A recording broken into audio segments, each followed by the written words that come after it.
साथियों नमस्कार, मैं उपेंद्र यादव, आप सबका युवा तक कार्यक्रम में स्वागत है। साथियों, युवा तक कार्यक्रम के माध्यम से सबसे पहले मैं सरकार के मुख्यमंत्री माननीय मुख्यमंत्री अशोक गहलोत जी से, यानी कि राजस्थान के मुख्यमंत्री अशोक गहलोत जी से मैं निवेदन करना चाहूंगा कि भ्रष्टाचार, पेपर लीक और नकल मुक्त राजस्थान प्रदेश के युवाओं को चाहिए। कि जो हम न्यूज खोलते हैं, सोशल मीडिया देखते हैं, तो हर जगह मिलता है कि डमी अभ्यर्थी पकड़े गए, नकलची पकड़े गए, पेपर बेचते पकड़े गए, आंसर की के साथ पकड़े गए, पेपर लीक हो गया। तो आखिरकार कब तक बेरोजगार मानसिक पीड़ा झेलता रहेगा? हमें राजस्थान नकल और पेपर लीक मुक्त राजस्थान चाहिए। प्रदेश की युवा की यही मांग है और इस मांग को लेकर 23 तारीख को प्रदेश के युवा शहीद स्मारक पर जयपुर में सड़कों पर उतरेगा और मुख्यमंत्री जी के निवास से कुछ कदम दूर सिविल लाइंस फाटक पर सरकार के खिलाफ खुला मोर्चा खोलेगा। क्योंकि जहां देखो, जहां सोशल मीडिया देखो, मीडिया देखो, हर जगह एक ही चीज, paper leak, paper leak, paper leak, या फिर दुर्घटना, युवा बेरोजगार की दुर्घटना में मृत्यु, या ठगा जा रहा है पैसे मांगकर पेपर दे देंगे, या लूट मचा रखी है। आप ऐसा सिस्टम स्थापित करिए। आपकी सोच अच्छी थी, आपने पूर्व रिटायर्ड जज विजय व्यास की अध्यक्षता में कमेटी का गठन किया, लेकिन 15 मार्च तक उस कमेटी की रिपोर्ट आकर उसको लागू करना था, लेकिन मई का महीना भी समाप्त होने वाला है। वो रिटायर्ड जज साहब की कमेटी की जो रिपोर्ट अभी तक नहीं आई है, नहीं वो हमने 25 सुझाव दिए थे वो लागू पाए, जिससे प्रदेश के बेरोजगारों में चिंता की लकीरें जो साफ झलक रही हैं, चिंताग्रस्त हैं कि आने वाले 1 लाख भर्तियां क्या सही ढंग से हो पाएंगी? क्या पेपर माफियों से, नकल माफियों से भर्तियों को बचा पाएंगी? क्या युवा बेरोजगारों को सपनों को बचा पाएंगे? लेकिन साथ में एक सवाल उन लोगों से भी है जो अपने आप को युवा लीडर कहते हैं, चाहे बीजेपी का हो, चाहे कांग्रेस का हो, चाहे अन्य दल का हो। कहते हैं कि हम रगड़ाई करवाते हैं, कहते हैं कि हम संघर्ष करते हैं, कहते हैं कि हम लाठियां खाते हैं और जनता के लिए लड़ते हैं। तो आज मैं पूछना चाहता हूं युवा तक कार्यक्रम के माध्यम से, आज मेरा प्रदेश का बेरोजगार रो रहा है, तड़प रहा है, सिस्टम की सुधार की मांग कर रहा है कि लंबित भर्तियां पूरी हो, नई भर्तियां निकले और पेपर लीक मुक्त राजस्थान बने और अपराधी जेल के अंदर होने चाहिए। आज हर बेरोजगार के लिए, हर पीड़ित बेरोजगार के लिए इस गर्मी में भी मुझे भागना पड़ता है। जैसे मुझे पता चला दिवाकर पब्लिक जो स्कूल है, उसकी वजह से प्रदेश के लाखों बेरोजगारों को सपनों के साथ खिलवाड़ हुआ। मैं तुरंत वहां पहुंचा, प्रदर्शन किया, इस बिल्डिंग पर बुलडोजर चलाया जाए, संपत्ति जब्त की जाए दोषियों की और मान्यता रद्द हमेशा के लिए कर दी जाए।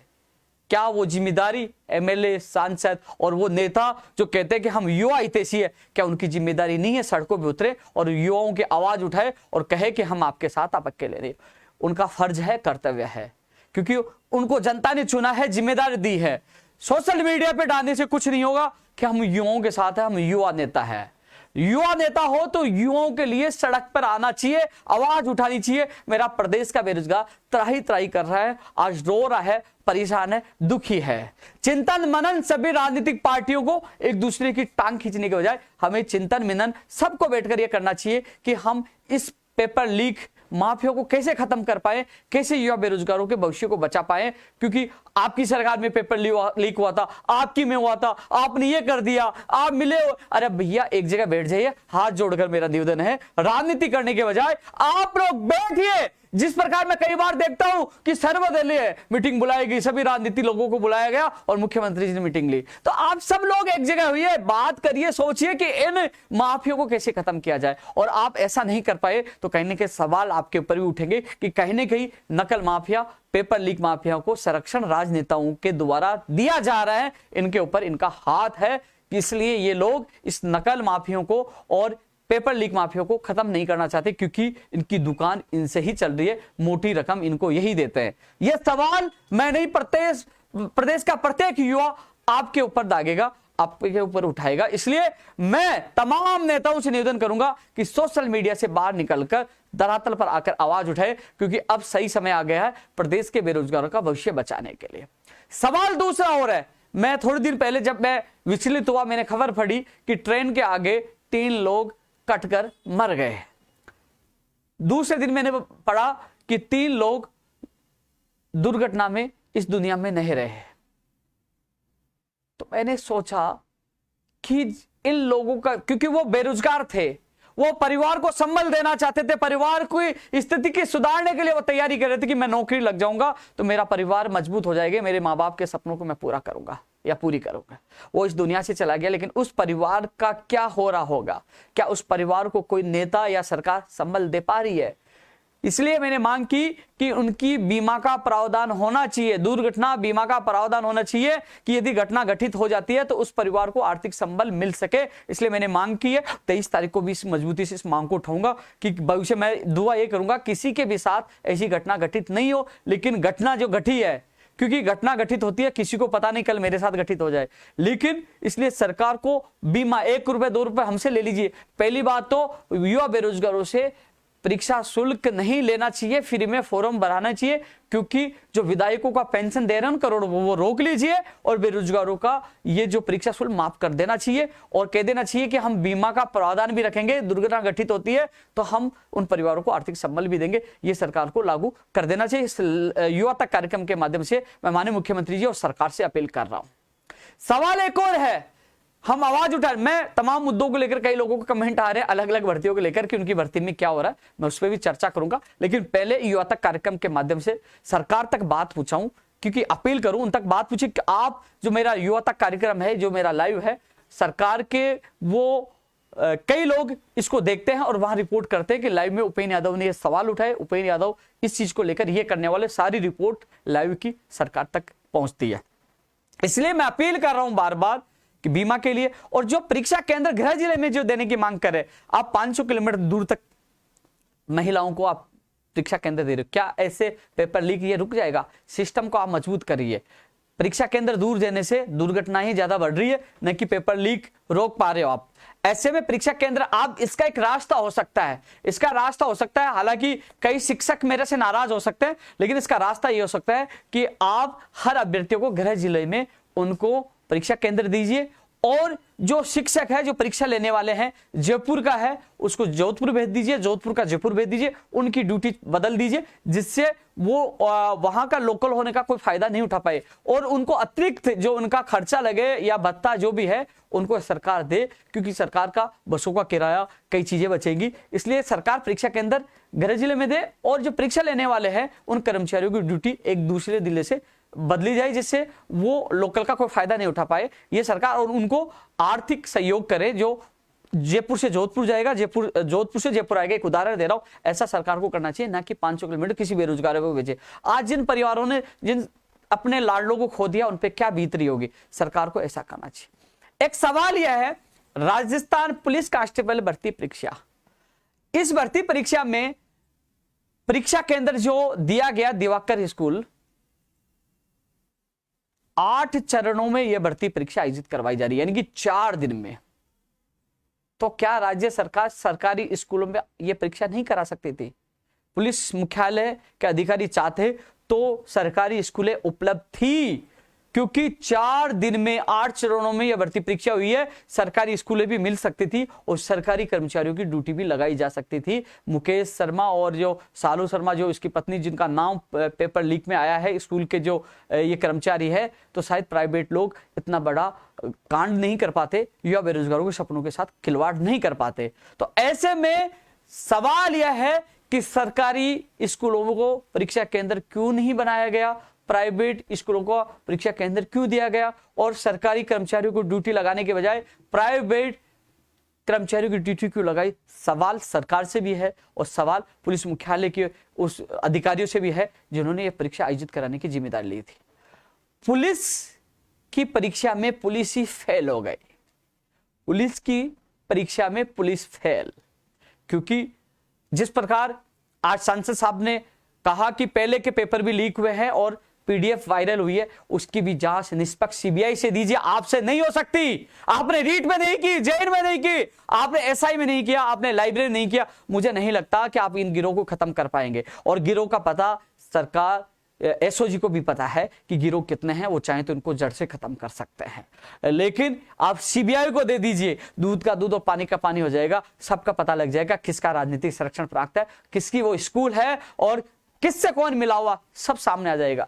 लेकिन पेपर लीक होने से उन जो 3 साल से जो तैयारी करते हैं, 2-3 साल से, उनके ऊपर क्या बीतती है, जितना आर्थिक भार वो कोचिंग करते हैं, दूर घर से रहकर किराया लेकर वो रहते हैं, उनके हालात कितने गंभीर होते हैं, आर्थिक जो स्थितियां कितनी बिगड़ती है, वो युवा बेरोजगार जानता है। जो एसी में बैठने वाला राजनेता, नेता, मंत्री और सरकार में जो अधिकारी है वो एसी में बैठने वो नहीं जानते। उनका दर्द मैं जानता हूं क्योंकि वो मेरे संपर्क में रहते हैं, या खुद अभ्यर्थी जानते हैं, क्योंकि मैं एक किसान का बेटा हूं, उनका दर्द भली बात ही जानता हूं, इसलिए मैं उनकी आवाज उठाता रहता हूं। लेकिन साथियों, जो तमाम युवा साथी हैं, चाहे वो कंप्यूटर अनुदेशक भर्ती का हो, चाहे शिक्षक भर्ती 46,000 पे होने वाली उसका हो, चाहे फर्स्ट ग्रेड का हो, चाहे सेकंड ग्रेड का हो, चाहे पीटीआई का हो, चाहे पशुधन सहायक का हो और ग्राम सेवक का हो, चाहे वो आने वाली जो तमाम भर्तियां जो 1 लाख के करीब बताई जा रही हैं, तो आने वाली भर्ती परीक्षाओं को बचाना है तो 23 तारीख को सुबह 10 बजे शहीद स्मारक पर सभी लोगों को आना है। और कांस्टेबल भर्ती परीक्षा में जो ड्राइवर सो गया था, कई लोग वंचित हो गए थे परीक्षा से, जब दोबारा परीक्षा हो रही है तो उनको मौका दिया जाए, क्योंकि लापरवाही उस सरकारी बस चलाने वाले चालक की थी, वो सो गया था और अभ्यर्थियों को परीक्षा केंद्र नहीं पूछ पाए थे, वो रह गए, वंचित रह गए थे, उन लोगों को बिठाया जाए। जो लोग मेरा लाइव देख रहे हैं, जो वंचित रह गए थे, जो सरकारी जो बस में गए थे, उनके चालक की लापरवाही की वजह से, वो 23 तारीख को पूछिए, आपको न्याय दिलाने के लिए मैं कोशिश करूंगा कि आने वाली जो आप दोबारा आयोजित करें उस परीक्षा में आप लोगों को बिठाया जाए। लेकिन कांस्टेबल भर्ती परीक्षा की निष्पक्ष जांच हो और तमाम आने वाली भर्ती परीक्षाएं सही ढंग से हो, पारदर्शिता के साथ हो। इसलिए सभी युवा साथियों, इसके जिम्मेदार सरकार और सिस्टम के साथ साथ हम भी जिम्मेदार हैं।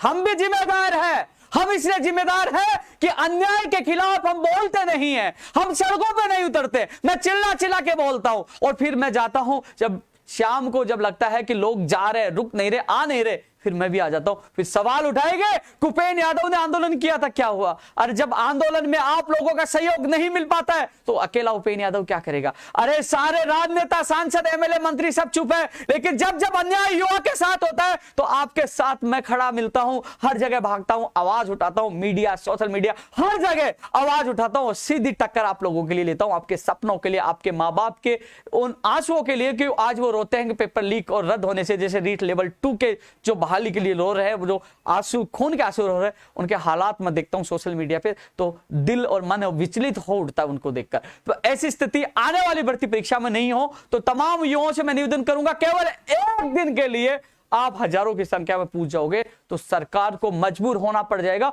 और सरकार को चिंतन और मनन करना पड़ेगा कि हां, हमें इन भर्ती परीक्षाओं को बिकने से, पेपर लीक होने से बचाना होगा, अन्यथा ये लोग उखाड़ फेंकेंगे। क्योंकि युवा जब सड़कों पे उतरेगा तो कहीं नहीं कहीं सरकार को चिंतित होना पड़ेगा और उनको रास्ता निकालना पड़ेगा, जागना पड़ेगा। तो इसलिए युवा साथियों, तमाम जो भर्ती परीक्षाओं से, आज कांस्टेबल के मैंने पहले भी उदाहरण दिया था, पहले लाइब्रेरियन के साथ हुआ, फिर जेइन के साथ हुआ, फिर एसआई के साथ हुआ, रीट के साथ हुआ, कांस्टेबल भर्ती परीक्षा के अभ्यर्थियों के साथ हुआ। आने वाले समय में आप सोचिए कि आपकी भर्ती परीक्षा के साथ ऐसा नहीं हो। उससे पहले केवल एक बहुमूल्य जो ये समय है, एक दिन का आप निकालकर सुबह 10 बजे शहीद स्मारक पर पहुंचिए।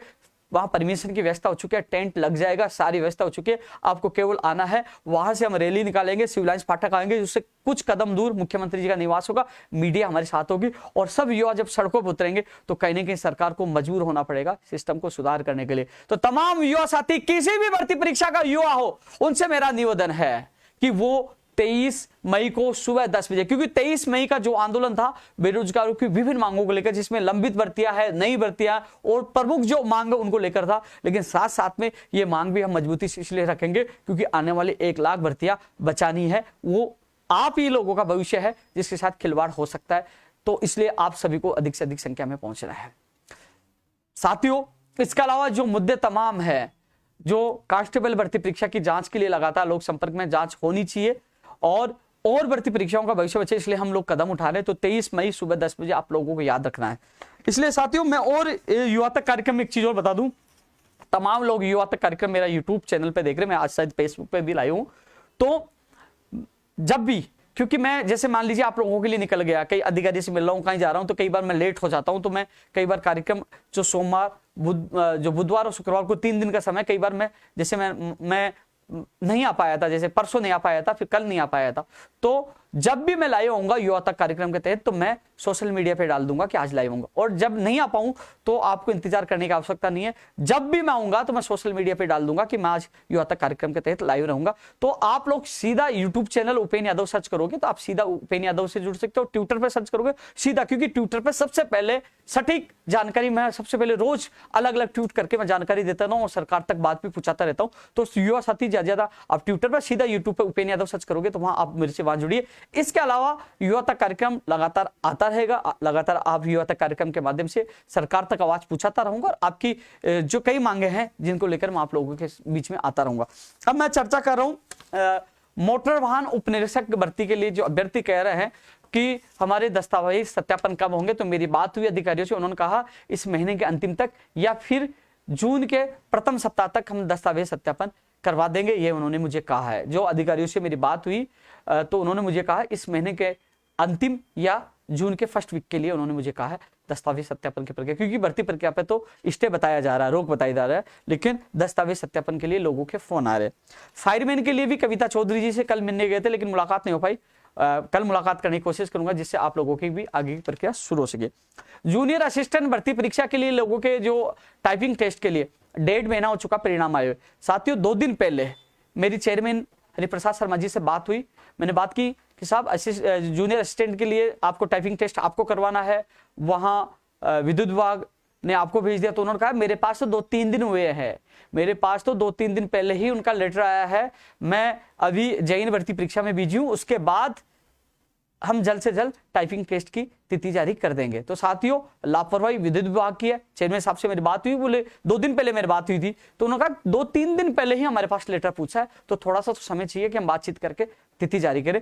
तो जैसे ये जयन भर्ती की परीक्षा अभी आज हुई है, कल हुई है, तो ये जैसे खत्म होगी उसके बाद बोर्ड आपकी तिथि जारी कर देगा। मेरी बात हो चुकी है इस संबंध में जूनियर असिस्टेंट की टाइपिंग टेस्ट के संबंध में।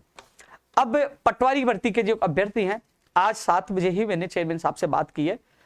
तो एक तो जो पेपर जैन का खुला आया था, इस संबंध में बात ही, बोले कि जैन का पेपर जो खुलने के बाद बता रहे पेटी पैक किया था, पेटी में गया था, उसके बाद लिफाफे थे, लिफाफा चाहे फट गया होगा लेकिन पेटी पैक थी, उन्होंने ये मुझे बताया।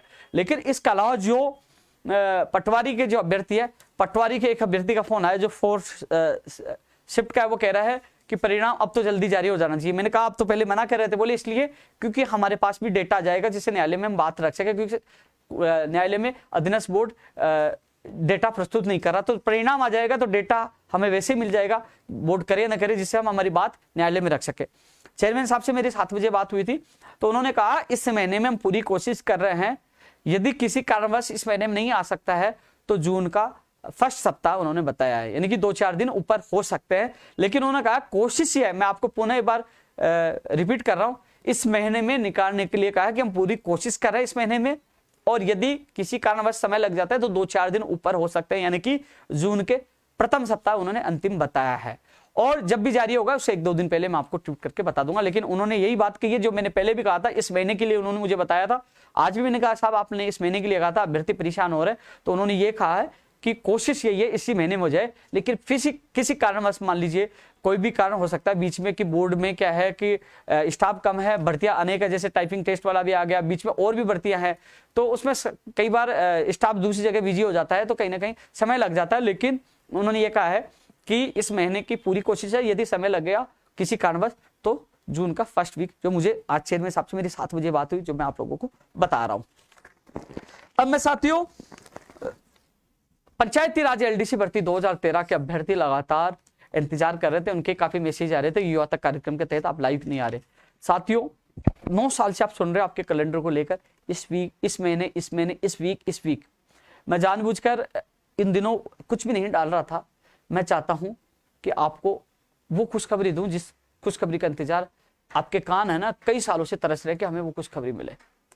साथियों पूरी खुशखबरी तो नहीं है, लेकिन जो काम चल रहा है मैं आपको बता दूं, क्योंकि जब फॉर्म भरे गए थे 33 जिलों में, जो पदों की जो अलग अलग थे, तो 33 जिलों में सभी, जैसे मान लीजिए मैंने 10 जगह फॉर्म लगा दिया और 10 जिलों में लगा दिया मैंने फॉर्म, और 1 जिले में मेरी नियुक्ति हो चुकी है और मैं नौकरी कर रहा हूं।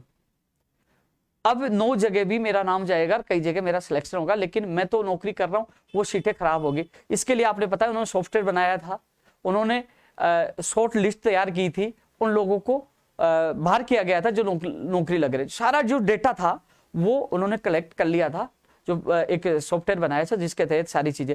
तो अब जिला परिषदों को जहां तक कल या परसों में, यानी कि इसी वीक में, कल परसों तरसों कभी भी, कल परसों या उसके अगले दिन कभी भी, इसी वीक में वो सभी जिला परिषदों को वो जिला परिषद का नवाज उनको डेटा भेज देंगे, यानी कि वो छटनी किया हुआ डेटा जिनको अलग करेंगे। इससे अच्छा ये होगा आप लोगों के लिए, क्योंकि जो लगा हुआ उसको हटा देंगे, ठीक है ना। तो कहीं ना कहीं आप लोगों की जो वेटिंग सूची ज्यादा से ज्यादा पदों पे आएगी। तो वो डेटा अभी इसी वीक में भेजने की बात हुई है कि वो सभी जिला परिषदों को भेज देंगे और फिर वो अपनी लिस्ट तैयार कर लेंगे, यानी कि वेटिंग सूची तैयार कर लेंगे। और जैसे ही यहाँ से उनको अलग से निर्देश दे दिए जाएंगे कि वो कैलेंडर जारी, निर्देश का मतलब कब सूची जारी करनी है, कब आपको दस्तावेज सत्यापन के लिए जो सारी प्रक्रिया है ना, वो कैलेंडर यहाँ से जारी हो जाएगा। हाल फिलहाल यही हुआ है, लगातार मैं अधिकारियों के संपर्क में हूँ। मुझे अभी 2 दिन पहले मैं जाके आया था, जब मैं वो घटना देखी मैंने कि कांस्टेबल भर्ती परीक्षा देने आया अभ्यर्थियों की तो दुर्घटना मौत हुई, तो मैं गया कि साहब इनका बीमा होना चाहिए, उन परिवार को संबल मिलना चाहिए। तब मेरे उनके सामने जो अपने सोशल मीडिया पे मैंने डाला था ना जो मांग पत्र पूरा, तो वो पढ़ा था कि आपका 23 तारीख आंदोलन है, आपकी मांगे कौन कौन सी है। तो वो कह रहे थे कि एलडीसी वाला तो हो रहा है। मैंने कहा साहब लखनऊ समझौते की मांग थी, विशेष शिक्षक थे, एलडीसी थे, कई चीजें हैं, मेरे काम नहीं हो रहे, 2012 है, कई चीजें हैं, प्रयोगशाला सहायक है, नर्सिंग भर्ती 2013, सारी चीजों के लिए मैंने बताया नाराज क्यों नहीं होऊंगा। 600 निवासी स्कूल व्याख्याता है। तो बोले पंचायत राज एलडीसी मामले में एससीएस और सीएस मुख्य सचिव और प्रमुख शासन सचिव पंचायत राज वो देख रहे हैं, उस पर कोशिश कर रहे हैं, हम करेंगे, उसको जल्द करेंगे। उन्होंने मुझे समझाने की कोशिश की थी, बोले आंदोलन क्यों कर रहे। तो साथियों सरकार को पता है उपेंद्र यादव क्यों नाराज है, मोर्चा खोल रहे हैं 23 तारीख को बड़ी संख्या में। और मुझे उम्मीद है कि शायद इस बार पंचायत राज एलडीसी भर्ती 2013 के अभ्यर्थियों को आने की आवश्यकता ही नहीं पड़ेगी। शायद वो 23 से पहले शायद इस भर्ती के निर्देश जारी कर दे। उम्मीद है, मैं पूरी कोशिश कर रहा हूं। और ये धोखा करते हैं तो धोखे का जवाब देने के लिए भी मैं तैयार हूं। अब दिमाग बिल्कुल इतना खराब हो चुका कि बार बार आश्वासन नहीं चाहिए यार। कब से कह रहे हैं, जारी कर रहे हैं, जारी के बेचारे 9 साल से परेशान है, दुखी हैं। इसलिए उम्मीद पूरी है, उम्मीद पूरी है और हमारे संघर्ष पे पूरा विश्वास है कि वो जल्द ही दिशा निर्देश यानी कि कैलेंडर जिला परिषदों को दिशा निर्देश दे देंगे और कैलेंडर जारी कर देंगे कि आप लोगों के सूची कब जारी होगी। क्योंकि सभी जिला परिषदों को आज उन जिला परिषदों को बोल तो दिया गया है कि आप तैयारी शुरू कर लीजिए और उनको वो 1-2 दिन में वो डेटा उनको भेज देंगे। जो शॉर्ट लिस्ट जो उन्होंने सॉफ्टवेयर पे तैयार किया था वो उनको भेजेंगे वापस। हालांकि दस्तावेज सत्यापन कई जगह वहां हुए थे, कई जगह, हालांकि मूल जो डेटा तो उनके पास है ही, उनके पास भी है मूल डेटा तो, लेकिन यहाँ से भी भेजा जाएगा। तो ऐसे में जो उम्मीद है 23 से पहले आप लोगों का नियुक्ति प्रक्रिया का, भर्ती प्रक्रिया का कैलेंडर जारी हो जाए। आपने देखा होगा 23 तारीख भी मुझे पता था, जब मेरी वार्ता हुई थी कि न्यायालय में सुनवाई है, कब तक क्या हो जाएगा, सब मुझे पता था। इसलिए ही मैंने 23 तारीख चुना था कि कम से कम 23 तारीख तक तो आप लोगों का भला हो जाए, आप लोगों को आने की आवश्यकता नहीं पड़े। तो मेरी नज़र में है, मैं कोशिश कर रहा हूँ कि आपको ये कहूँ, ये ट्वीट करूँ कि आपका कैलेंडर कुछ घंटों में जारी हो रहा है या कल जारी हो रहा है। इसी चक्कर में मैं कुछ डाल नहीं रहा था, लेकिन आप बार बार कॉल और मैसेज कर रहे थे, इसलिए मैंने सोचा आप लोगों को बता दूं। आप दुखी परेशान हो, इसलिए मैं आप लोगों को लाइव में ये बता रहा हूँ। ये भी मैं बताना नहीं चाह रहा था। टीसीएस जो कंपनी है, आज सांसद साहब का मैंने एक वीडियो किसी ने मुझे भेजा था, तो मैंने देखा था कि उन्होंने ये कहा था कि टीसीएस रीट जो 23-24 जुलाई को आयोजित होगी वो करवाएगी। तो शायद सांसद साहब कभी झूठ नहीं बोलते, उनको कहीं किसी ने गलत जानकारी दे दी होगी। मुझे भी लगा कि यार 23-24 तारीख को रीट होने वाली है, लाखों लोग बैठेंगे, ये तो गलत होगा। फिर मैंने बोर्ड के अधिकारियों से कई जगह मैंने बात की, उन्होंने कहा, कई और लोगों से मैंने बात की, आरपीएससी खुद एजेंसी है, अधीनस्थ बोर्ड खुद एक तरह से एजेंसी है, माध्यमिक शिक्षा बोर्ड एजेंसी है, वो खुद करवा रही है, वो किसी एजेंसी को नहीं दिया। तो टीसीएस को रीट भर्ती पात्रता परीक्षा है ना आयोजित करवाने की जिम्मेदारी टीसीएस कंपनी को नहीं दी गई है, माध्यमिक शिक्षा बोर्ड खुद करवाएगा। तो जो कई लोग चिंतित थे, दुखी थे कि हमारी पात्रता परीक्षा में गड़बड़ी नहीं हो जाए, तो आप लोगों को चिंता करने की आवश्यकता नहीं है। टीसीएस जो है कंपनी है वो नहीं करवाएगी। टीसीएस कंपनी पर कई आरोप लगे हुए हैं, इसकी जांच भी सरकार को करना चाहिए, और सरकार नहीं कर पाई तो सीबीआई को दे दो, दूध का दूध और पानी का पानी हो जाएगा। लेकिन टीसीएस जो कंपनी जिस पर आरोप लग रहे हैं, ये केंद्र सरकार की कई भर्तियां करवा चुका है। पूर्ववर्ती सरकार में भी इस एजेंसी ने भर्तियां करवाई और वर्तमान सरकार में भी करवाई। तो ऐसा लग रहा है कि ये टीसीएस कंपनी का जो हेड है बहुत पावरफुल है। सरकार कोई सी भी हो, वो टेंडर लेना भी जानता है और गड़बड़ियां करना भी जानता है, तो कहीं ना कहीं बड़ा राजनीतिक संरक्षण इसको भी प्राप्त है। साथियों, इसके अलावा सेकंड गेट 2016 के लोग वहां धरने पे बैठे हैं दोपहर, और आज अनशन पे भी बैठ गए। कल मुलाकात हुई थी, लेकिन सबसे बड़ा दुख है, आंदोलन क्यों करना पड़ता है। मैं इस लाइव के माध्यम से मैं माननीय मुख्यमंत्री जी से अपील करूंगा और तमाम उनके अधिकारी से अपील करूंगा, क्योंकि आपकी नीतियां गलत है। जब मुख्यमंत्री जी ने 2 नवंबर को शिक्षा विभाग की जो मीटिंग ली थी, तो उसमें दिशा निर्देश स्पष्ट मुख्यमंत्री कार्यालय से जारी हुए थे कि इसकी पिकअप लिस्ट जारी होगी, और आज उस पिकअप लिस्ट को उलझा दिया है और ठंडे बस्ते में डाल दिया। आज लोग अनशन पे बैठे हैं, यानी कि खुशियां देकर खुशियां छीनने का कार्य किया जा रहा है। माननीय मुख्यमंत्री जी, ये अधिकारी आपका नाम खराब कर रहे हैं। फ्रेश नोट आपका आता है, स्कूल व्याख्याता भर्ती के लिए आया, यही सेकंड गेट 2016 के है। अब दोनों मामलों को ठंडे बस्ते में डाल दिया। आज बेरोजगारों को अनशन पर बैठना पड़ रहा है। या तो आप प्रेस नोट जारी मत करिए, आपके नाम से प्रेस नोट जारी होने के बावजूद भी उन दोनों भर्तियों को रोक रखा है, कह रहा है कि नियमों में नहीं है, हम नहीं कर सकते, नई भर्ती परीक्षा होगी। तो क्या सिस्टम है ये? क्यों प्रेस नोट जारी किया गया? क्यों उन लोगों से मिठाइयां बंटवाई गई? उन लोगों ने मिठाइयां बांट दी कि मुख्यमंत्री जी का प्रेस नोट है, अब तो जारी हो जाएगी। लोग खुशियों से घूम रहे थे और आज उनको अनशन पर बैठना पड़ा। मैं इस चीज से बड़ा व्यथित हूं माननीय मुख्यमंत्री जी। जब आपके कार्यालय के प्रेस नोट की भी इज्जत ये अधिकारी नहीं रख रहे हैं, उसका भद्दा मजाक उड़ा रहे हैं, आरपीएससी कभी कार्य विभाग, तो क्या हालात बन चुके हैं सिस्टम के। इसलिए आपसे मेरा निवेदन हाथ जोड़कर सेकंड गेट 2016 के जो अभ्यर्थी इस गर्मी में अनशन बैठे हैं, उनकी पिकअप लिस्ट जल्द से जल्द जारी करवाकर उनका अनशन तोड़वाए। वहीं 689 के लिए भी पूर्व शिक्षा मंत्री गोविंद सिंह डोटासरा जी ने घोषणा की थी कि कातर सभा में कि मेरा फोन बजेगा। हर युवा बेरोजगार इंतजार कर रहा है कि पीसीसी चीफ का फोन कब बजेगा और कब 689 पद पर सूची जारी होगी। वो तो न्यायालय का फैसला अभी सुरक्षित है, इस चक्कर में हम चुप हैं, पता नहीं हमारे पक्ष में आ जाए। उम्मीद है हमारे पक्ष में आएगा, इसलिए चुप है, नहीं तो लड़ाई तो हम लड़ेंगे अंतिम समय तक। एक बात और एक बाप वाली बात भी हमें याद है। स्कूल व्याख्याता में जो 2018 में जो पिकअप लिस्ट की मांग कर रहे थे, इसमें न्यायालय का स्टे है, इसलिए जो पिकअप लिस्ट है और जो वेटिंग सूची वो अभी जारी नहीं हो पाएगी, स्टे है। कृषि व्याख्याता में एमएससी के सभी विषयों के विद्यार्थियों को शामिल किया जाए। 3 विषय को शामिल किया गया है। सीताराम वाकर ने आज मुलाकात की थी अभ्यर्थियों के साथ। लगातार सीताराम वाकर मुझे बोल रहे हैं कि इन अभ्यर्थियों के साथ गलत हुआ। पिछली बार सभी विषय के अभ्यर्थियों को शामिल किया गया था और इसमें अब 3 विषयों को किया गया, तो ये मांग भी हम 23 तारीख को उठाएंगे। तमाम अभ्यर्थी 23 तारीख को आप अधिक से अधिक संख्या में पहुंचे।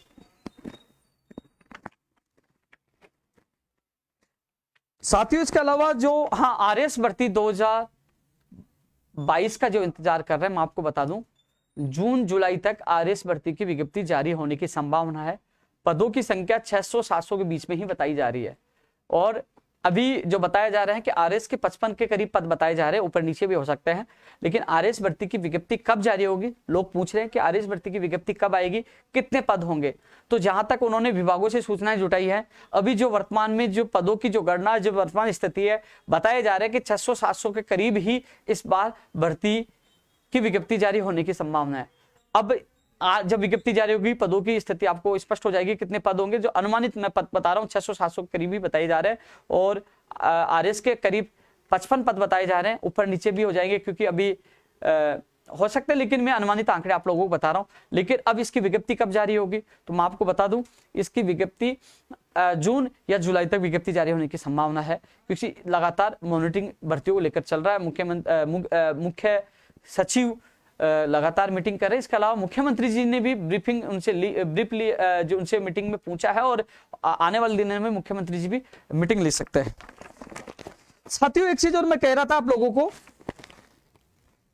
कि विशेष शिक्षक वाले कमेंट कर रहा है। विशेष शिक्षक वालों को बता दूं, 23 तारीख को आप लोगों की परीक्षा। मैं मजबूती से आपकी आवाज उठाऊंगा। माननीय मुख्यमंत्री जी का प्रेस नोट भी आपके पास है, उसको तख्ती पे लगा के लाना, और शिक्षा मंत्री जी उसको तख्ती पे लगा के लाना। संघर्ष आपको करना पड़ेगा। आपने कहा सुप्रीम कोर्ट का आदेश भी आ गया, तो आदेश आ गया, संघर्ष करिए यार। आपने पहले मजबूती से संघर्ष किया, इस बार करिए। आप में हौसला इतना होना चाहिए कि लड़ेंगे और जीतेंगे, लड़ेंगे और जीतेंगे। जैसे पीटीआई भर्ती के लोग 9 फरवरी और 24 फरवरी को इतनी संख्या में पहुंचे थे कि देखो उनके 6000 से ज्यादा पदों पर वैकेंसी आई है। मुझे देना ज्यादा, इसलिए विशेष शिक्षक जो अभ्यर्थी हैं उनसे मेरा निवेदन है, चाहे वो फर्स्ट ग्रेड की मांग करे हो, सेकंड ग्रेड की मांग हो, थर्ड ग्रेड की मांग करें, आप ज्यादा संख्या में 23 मई को सुबह 10 बजे वहां पहुंचिए। अब साथ ही एक चीज और मैं आप लोगों से कह रहा था, 23 मई में जो तमाम जो लोग हैं, 23 मई वाले जो अभ्यर्थी हैं, उनसे मेरा एक निवेदन था, एक बार मैं और बता दूं आप लोगों को।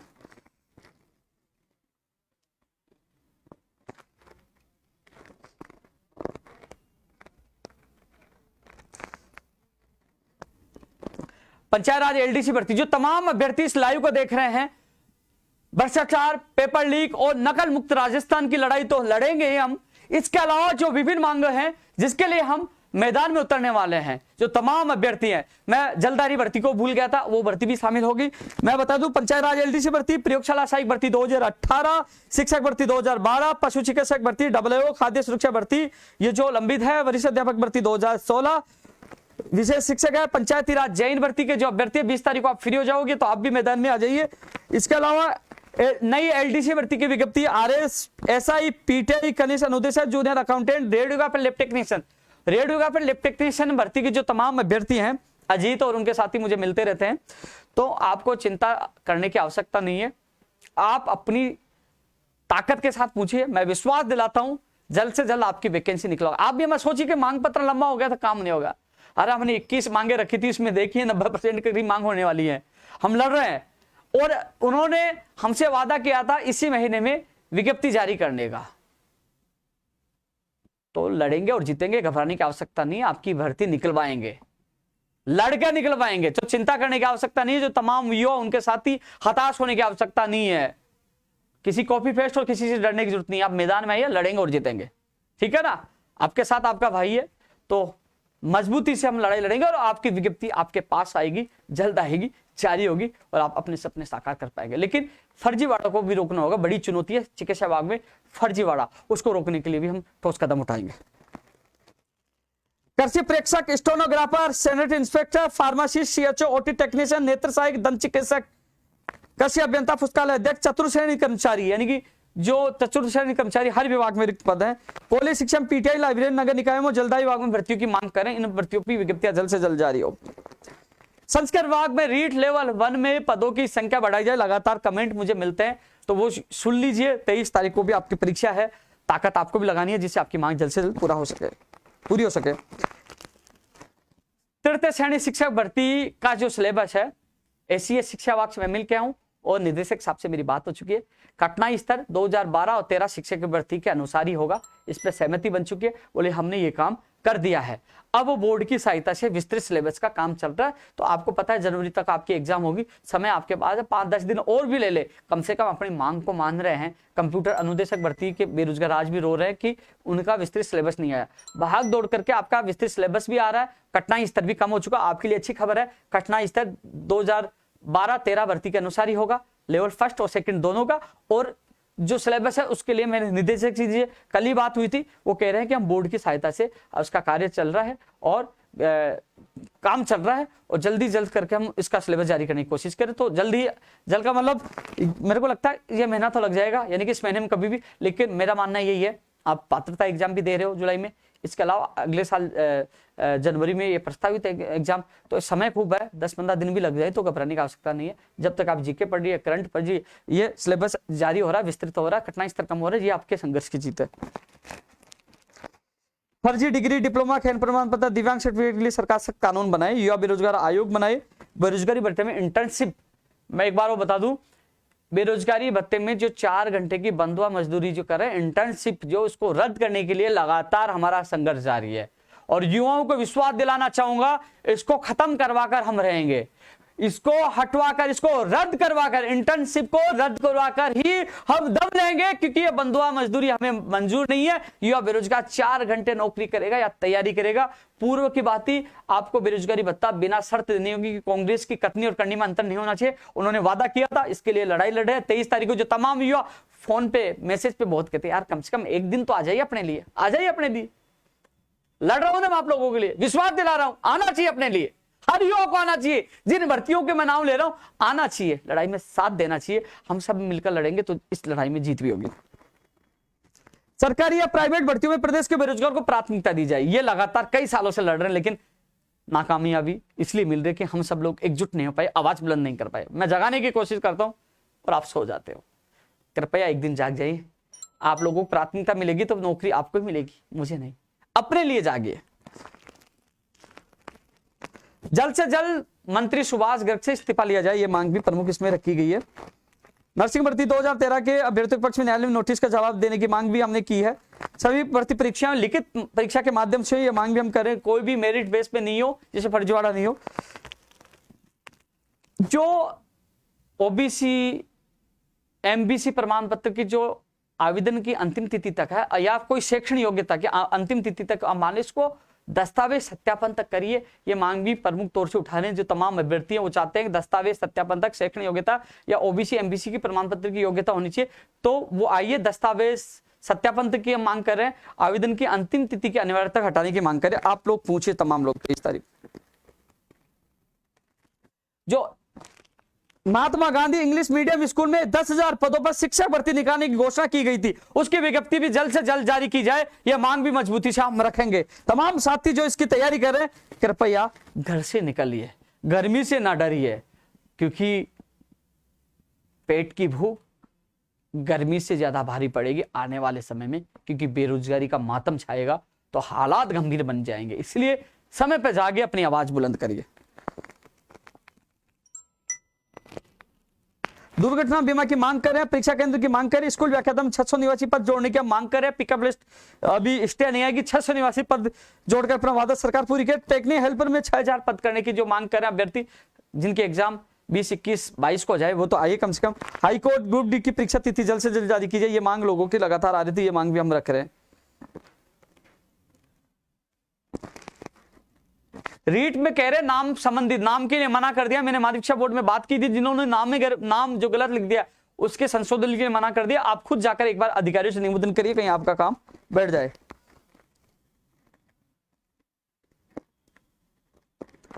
टीआरए में सीएटी वाला भी मामला लेट हो रही है, तो तमाम लोग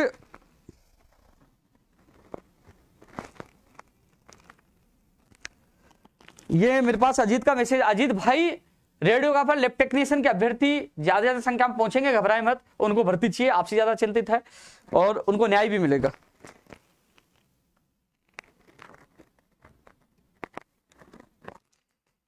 ओबीसी आरक्षण की विसंगतियों को लेकर जो कई लोग मुझे कमेंट कर रहे हैं, कोई भी समाज, कोई भी जाति, सब व्यक्तियों के साथ जहां भी गलत होता है मैं उनका साथ देता हूं। ओबीसी आरक्षण लेकर 5 तारीख को जो आंदोलन हुआ था, जून में फिर प्रस्तावित है। उस आंदोलन में केवल आपकी विसंगतियां को दूर करने के लेकर अलग से आपका आंदोलन रखा जाएगा। अभी तमाम बेरोजगारों की मांगों को लेकर आंदोलन है, तो इसलिए ओबीसी की विसंगतियां वास्तव में दूर होनी चाहिए। गलत है, उन विसंगतियों की वजह से युवाओं का भविष्य खराब हो रहा है। मैं पहले भी साथ था, आज भी साथ हूं और हमें साथ रहूंगा। उसकी रणनीति अलग से तैयार करे। ओबीसी युवा मोर्चा एक संगठन बनाया, उसके तहत उसका आंदोलन की लड़ाई लड़ी जाएगी। अब मैं कमेंट पढ़ लेता हूं यार, बहुत तेज चल रहे हैं।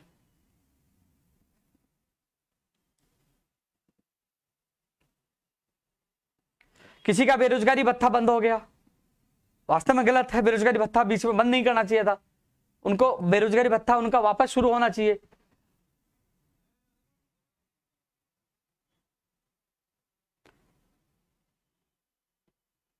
पटवारी के लिए मैं बोल चुका हूं।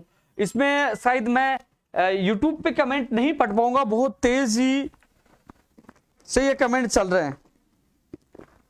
सुप्रीम कोर्ट के ऑर्डर से वेस्ट बंगाल में विशेष शिक्षकों के 42,132 यानी कि ये 42,000 की भर्ती के लिए लिख रखा है भाई। रेगुलर पर सर्जित हो रहे हैं। संस्कृत विभाग की आपको पता आज और जो वैकेंसी सेकंड ग्रेड की जारी हो गई और भर्ती परीक्षाओं की विज्ञप्तियां जारी होगी। लगातार राजस्थान बेरोजगार एकीकृत महासंघ आप लोगों के लिए लड़ाई लड़ रहा है। इसका परिणाम आप लोगों के सामने आ रहा है, नई भर्तियों के साथ साथ। लेकिन सवाल है, भर्तियां पारदर्शिता के साथ हो। युवा तक कार्यक्रम जब भी आऊंगा मैं सोशल मीडिया पे, ट्विटर पे, फेसबुक सब जगह डाल दूंगा। इसके अलावा आप लोगों को ज्यादा से ज्यादा लोगों तक शेयर करना है। आपसे विशेषकर मैं क्यों कह रहा हूं, मैं आप सबसे कह रहा हूं, जितने लोग लाइव देख रहे हैं आप शेयर करिए, फेसबुक पर, ट्विटर पर, टेलीग्राम पर, क्योंकि 23 तारीख का आंदोलन इतना बड़ा आंदोलन होना चाहिए कि सरकार आने वाली भर्ती परीक्षाओं को सुरक्षित तरीके से करा सके, बेरोजगार को भविष्य को बचा सके। अन्यथा जिस प्रकार रोज हम खबरें सुनते हैं, बेरोजगार अवसाद में है, दुखी है, परेशान, उनके साथ साथ उनका परिवार भी। तो तमाम युवा साथियों से तमाम व्हाट्सएप ग्रुप, तमाम टेलीग्राम ग्रुप, फेसबुक, तमाम जगह इसको वायरल करने की जिम्मेदारी आप लोगों की है, या आपके भविष्य के लिए लड़ाई है।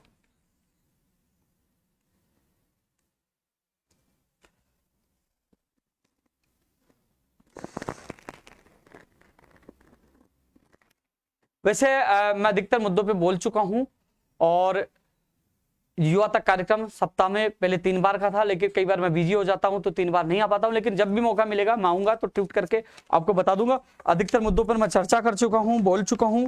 कोई मुद्दा रह गया तो अगले प्रोग्राम में मैं उस पर चर्चा करूंगा, लेकिन अब फिलहाल 23 तारीख का टारगेट हम सबका, पटवारी के लिए सब बोल चुका हूं मैं। 23 तारीख को आपको अधिक से अधिक संख्या में आना है, और सोशल मीडिया से लेकर धरातल तक आपको लोगों के साथ देना। मीडिया का पूरा सपोर्ट हमेशा मिलता रहा है, पूरा सहयोग मिला है। और दिवाकर पब्लिक स्कूल पर बुलडोजर चले, मान्यता रद्द हो, दोषियों की संपत्ति जब्त हो, उनका पीछा मैं नहीं छोड़ूंगा, उनके खिलाफ कार्रवाई होनी चाहिए। कि आने वाले भर्ती परीक्षा में कोई भी गड़बड़ी या पेपर लीक करने से पहले 3 बार सोचे कि उनकी संपत्ति जब्त के साथ उसके हालात कितने गंभीर बने थे, उनको जेल जाना पड़ा था। इसलिए आवाज लगातार उठा रहे, लेकिन जिम्मेदारी उन नेताओं की भी है जो अपने आप को कहते हैं युवा हितैषी।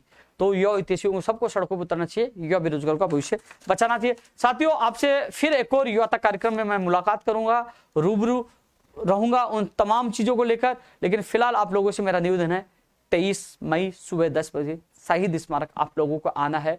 पोलो विक्ट्री के पास है, जो सिंधी कैंप बस स्टैंड है, वहां से उतरते ही आप थोड़ी सी दूर आगे आप पता कर लोगे, वहां टेंट लगा हुआ मिल जाएगा, आपको वहां आना। उसके बाद हम सब इकट्ठे होने के बाद पूरी रणनीति के साथ फिर सिविलाइज फाटक पर हम कूच करेंगे, सरकार के खिलाफ खुला मोर्चा खोलेंगे। क्योंकि अब राजस्थान पेपर लीक, नकल व पेपर लीक मुक्त राजस्थान चाहिए है, भ्रष्टाचार मुक्त राजस्थान चाहिए। अब युवा नहीं सहन करेगा भ्रष्टाचार, नहीं सहन करेगा पेपर लीक, लड़ेगा और जीतेगा। तमाम युवाओं से एक बार फिर पुनः अपील है, 23 मई को शहीद स्मारक चलो। जय हिंद, जय भारत।